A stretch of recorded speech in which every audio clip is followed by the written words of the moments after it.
In Peru, the public prosecutor's office has requested a 25-year prison sentence against former dictator Alberto Fujimori for the murder of farmers in 1992. A new Israeli attack against residential areas in Gaza left dozens of civilians dead. And in Guinea, an explosion in Conakry's main fuel depot left at least 11 people dead and more than 80 seriously injured.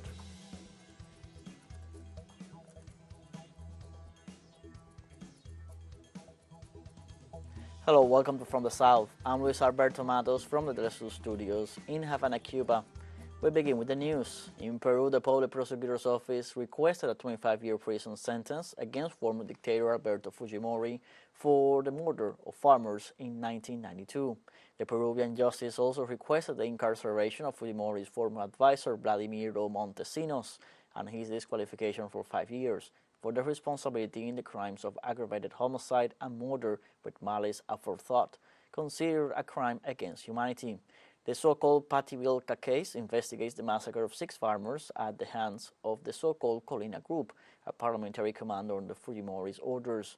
In this sense, after the beginning of the oral hearing, the National Superior Court will continue with the process next January 4, 2024.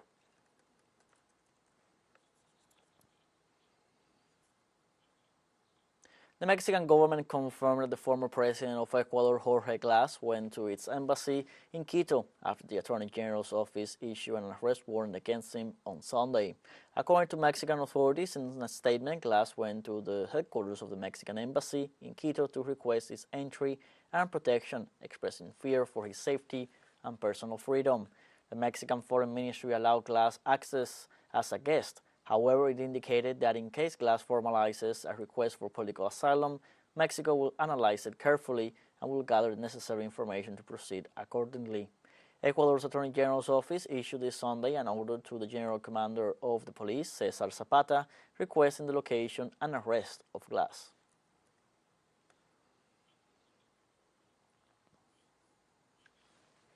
On Monday, social movements in Guatemala called for a new march for democracy with daily walk through the nation's capital in defense of the vote expressed and also to support the arrival to the presidency of Bernardo Arevalo next January 14th. The mobilizations will join indigenous organizations and unions to the peaceful resistance against the maneuvers promoted by the public ministry and will continue to demand the resignation of the Attorney General Consuelo Porras. It should be noted that indigenous authorities have been standing up for more than 70 days against the actions of the Attorney General's office to derail the electoral process. In turn, on Friday, the President of the Supreme Electoral Tribunal, Blanca Alfaro, ratified the results as validated, officialized, and unalterable, while she recalled the protection granted by the Constitutional Court to guarantee the alternation of power.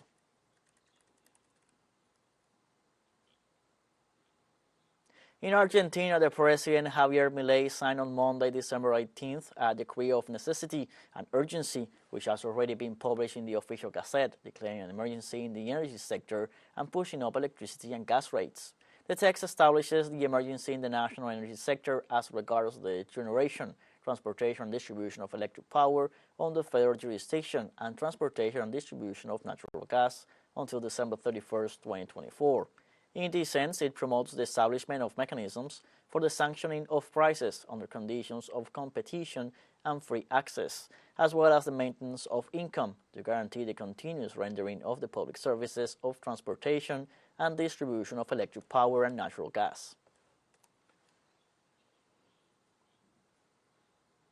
55 businessmen were arrested on Friday in Chile on charges of masterminding a $270 million tax evasion ring.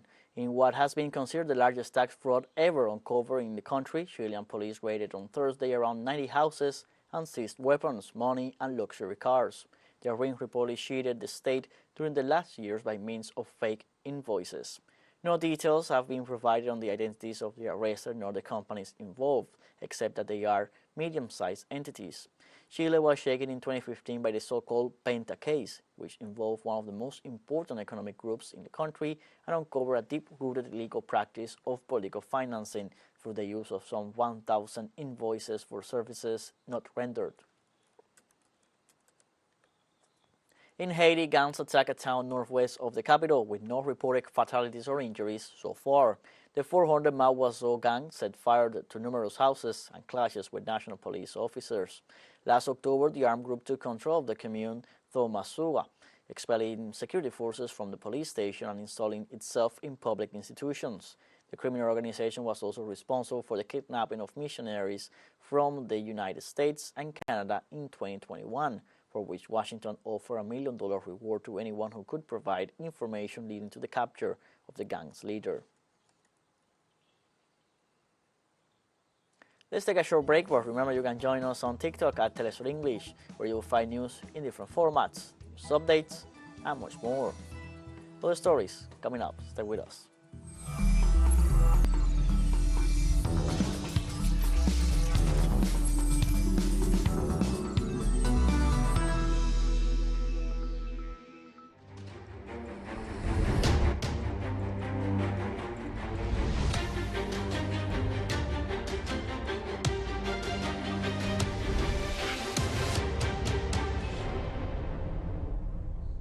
Welcome back from the south.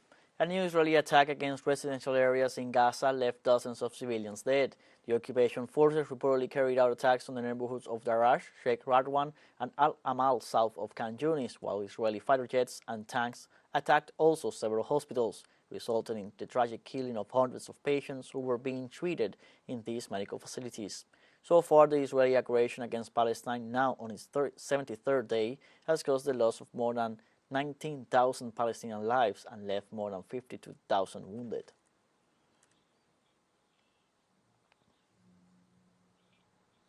The UN Security Council postponed for Tuesday the vote on a new draft resolution on the current situation in Gaza. This occurred after several countries expressed their reluctance to the proposal drafted by the United Arab Emirates. This new draft resolution called for an immediate and sustainable ceasefire in Gaza, in addition to urging the delivery of humanitarian aid to the region devastated by the Israeli attacks. Last December 8th, the United States vetoed a resolution calling for a ceasefire in the Palestinian enclave.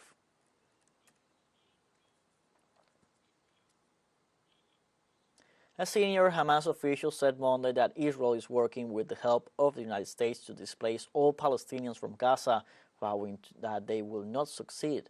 He also accused the U.S. of supporting Israel in the killing of women and children, destroying homes, hospitals, and schools. The occupation wants through these strikes to make Gaza an unlivable place so that it becomes easier to forcibly displace its people from their land. But we tell him and his supporters, and the latest of them is United States War Secretary, that you will not be able to achieve your goal. If the enemy's defense minister asked for advice during his news conference from the defense secretary of the United States administration, we asked what kind of experience this American has. Is it an experience of victory, as in Vietnam, for example, or an experience of victory, as in Afghanistan, after 20 years of fighting, fleeing, and running away with disappointment? The only experience provided by the United States to this Nazi army is the killing of women and children, destroying homes, hospitals, and schools. On Monday in Palestine, Tarek Al-Dagma, doctor at the Tahrir Maternity and Pediatric Unit, denounced the genocide faced by medical staff and patients at health centers in Gaza. In this sense, he warned that if the Maternity and Pediatric Unit ceases to operate, it will be a massacre for more than 20,000 patients. It was a continuing horror scenario that is taking place in all hospitals. We were not expecting this is the last residue as a major hospital in the south. It's the last residue for patients. It's the last sanctuary for people as a shelter. I was just informed an hour earlier. The last doctor who is taking night shifts is telling us and informing us that he is unfortunately going to leave and take his family to save them. It's going to be really difficult for us to maintain medical staff here and to maintain medical service as well. We try to be the last ones to leave, but we should look after our patients, especially ICU patients. We don't want to face the same scenario as at Shifa, Rantisi, and the Nasser Hospital, where patients were left alone to die. To stop This is the last major hospital in the south. If this hospital will go out of service, it will be massacre for all the patients, more than 20,000 patients. Palestinian Prime Minister Mohammed Tayeb, during a cabinet meeting in Ramallah on Monday, urged the world community to help Palestinians stop the Israeli aggression and end the occupation that in 10 weeks has killed more than 19,000 Palestinians and displaced nearly 85% of the Gaza's population. What we want now is to stop the war, the aggression, the killing and the invasion in Gaza and the West Bank. In Gaza, time is made of blood, hunger, demolition and destruction. Stop the war now. This occupation must end. The Yemeni armed forces reported the targeting of 2 more ships linked to the Israeli regime in response to the Zionist crimes against Gaza. According to the Yemeni army, 2 drones hit a Swan Atlantic ship loaded with oil and an MSC Clara carrying containers after their crews refused to respond to calls from the Yemeni naval forces. The Yemeni army has reiterated its guarantee to ships heading to all ports around the world except Israeli ports. The warning indicates that it will continue to prevent all ships heading to Israeli ports of any nationality from sailing in the Arabian and Red Seas until the food and medicine needed by Gazans are provided.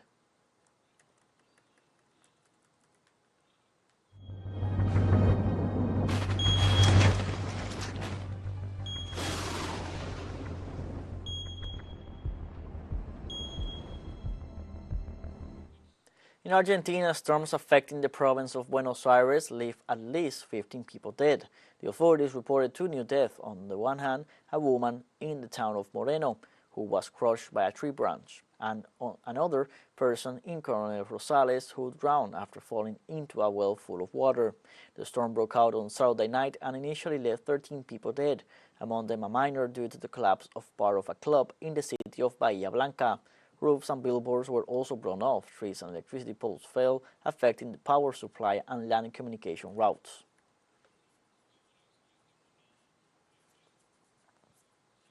In Australia, floods caused by the passage of Cyclone Jasper closed roads, airports, and left hundreds of people evacuated in the north of the country. The government of Australia ordered on Monday the deployment of up to 150 soldiers to support emergency services, with evacuations in several localities that have been isolated in the extreme northeast as a result of the floods generated by the passage of Cyclone Jasper in the region. The Australian Minister for Emergency Management informed that the emergency helicopters will be sent to evacuate the isolated residents. On the other hand, the police of the northeastern state of Queensland confirmed the rescue of some 300 people, assuring that a similar catastrophe had not been seen in the region since 1977.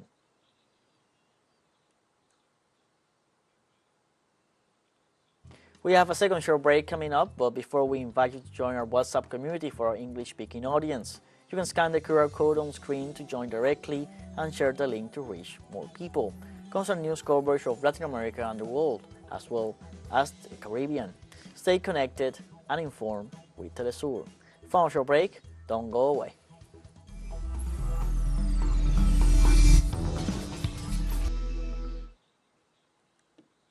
Welcome back from the south. In Guinea, an explosion raised an inferno at the country's main fuel depot in the capital of Conakry left at least 11 people dead and more than 80 seriously injured, authorities said on Monday. According to Ghanaia's presidency, the massive explosion sparked the fire at the Ghanaian Petroleum Company depot after midnight on Sunday. The West African country is awaiting help from other nations as the death toll is expected to increase. It was not immediately clear what caused the explosion at the depot, which had been in the process of being relocated to a remote site in a bid to avoid social disaster. Authorities shut down schools and public places in the capital and the access to the district except for essential services. The presidency is asking for people to stay at their homes.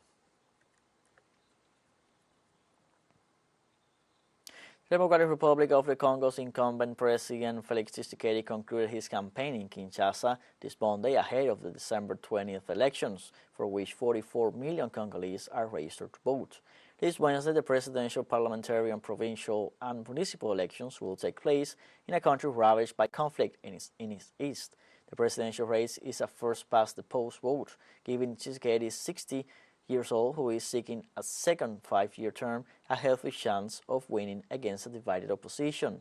Presidential candidates in the DRC made their final pitches to voters on Monday as campaigning officially ended in the vast and impoverished Central African nation of 100 million people.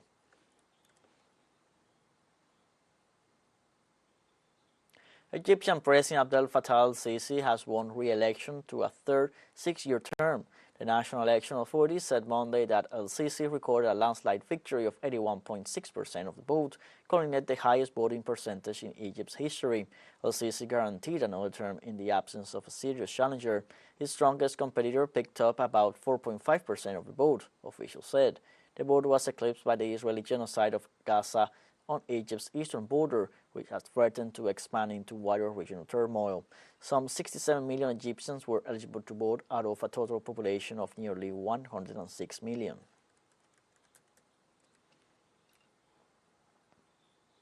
Vote counting for the election of provincial councils has started in Iraq following the closing of polling stations on Monday. Iraqis voted Monday in the first provincial council elections held in a decade, which were expected to strengthen the rule of pro-Iranian Shiite Muslim groups. The vote comes at a time of widespread political apathy and disillusionment in the oil-rich country of 43 million that is still recovering from years of war and corruption. Polls close as planned at 6 p.m. local time, and preliminary election results are expected in 24 hours.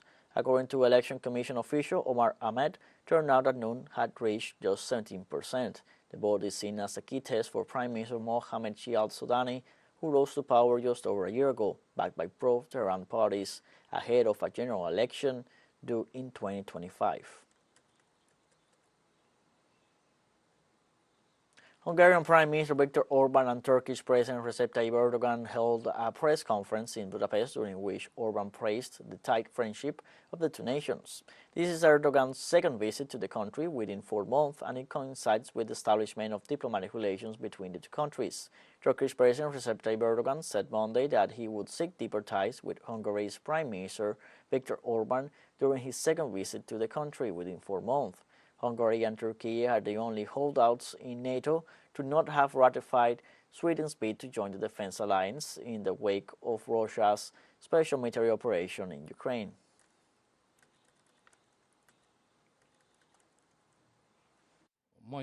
Today we have made an outstanding strategic cooperation between our nations.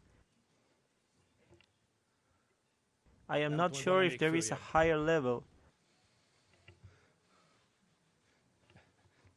I think this is the tightest friendship and brotherhood for cooperation in politics which can be expressed in the language of diplomacy.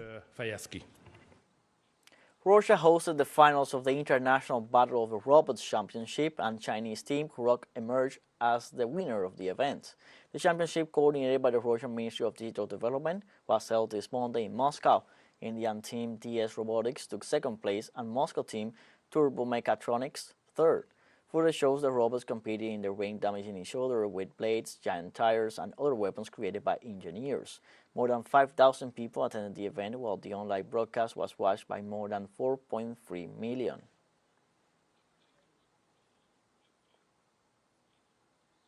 Like this, we have come to the end of this news brief, but before saying goodbye, we want to thank our Caribbean audience, especially the audience of Trinidad and Tobago. We are pleased to share our newscast and contribute to provide an alternative news source of the latest world events. You can find these and many other stories on our website at telesurenglish.net. You can also join us on our social media on Facebook, X, Instagram, Telegram, and TikTok. For Telesur English, I'm Luis Alberto Matos.